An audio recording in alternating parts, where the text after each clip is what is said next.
This is the hostel where we used to live when we lost the house, and we came to stay here so we could have some shelter and sleep.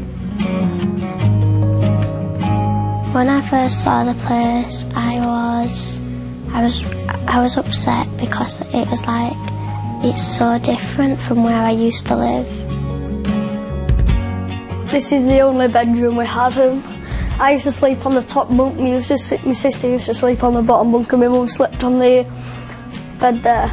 First night, it was pretty haunting, yeah. I didn't really sleep that night. I can remember us all just like getting upset, so we all just like sat together and we all just had a cuddle, because sometimes that was what we all just needed. Here are Lewis, Hannah and their mum, Helen. We just saw a little snippet of your documentary there. Lewis, you were saying you really like the animations. Yeah, the animations are really funny. And you really did drop out of the top bunk. Yeah, I really did drop out of the top bunk, yeah. Oh.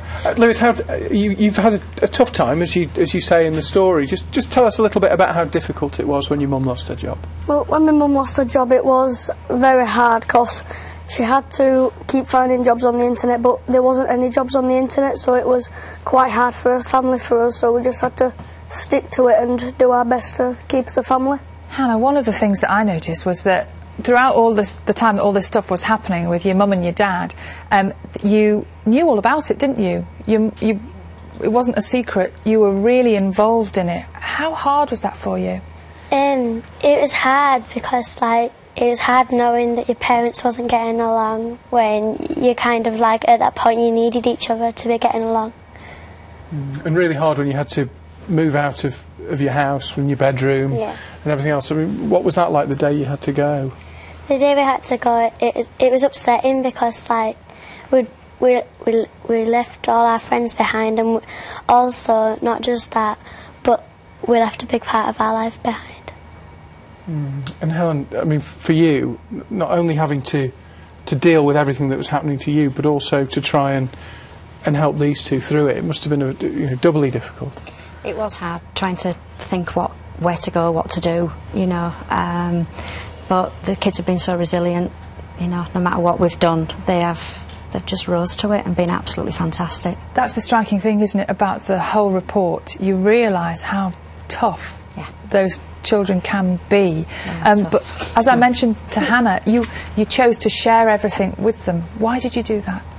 There's no point keeping the kids in the dark, telling them that everything's going to be rosy when it just might not be.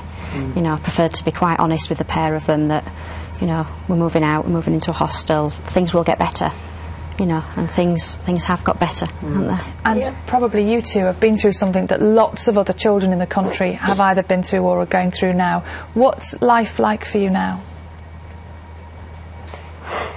Getting better. Yeah, it's certainly getting better, because we've moved on as a family and we've got a nice place where we live now, and it's a lot better where we used to live, and I think we feel a lot more safer there when we was in the hostel. You said you know, Lewis, other people. I mean, Hannah, what advice would you give, you know, if there are any children watching this now who are going through it, who are seeing their mum and dad go through it, what advice would you give them? Just help each other and work as a family, and you'll get there eventually.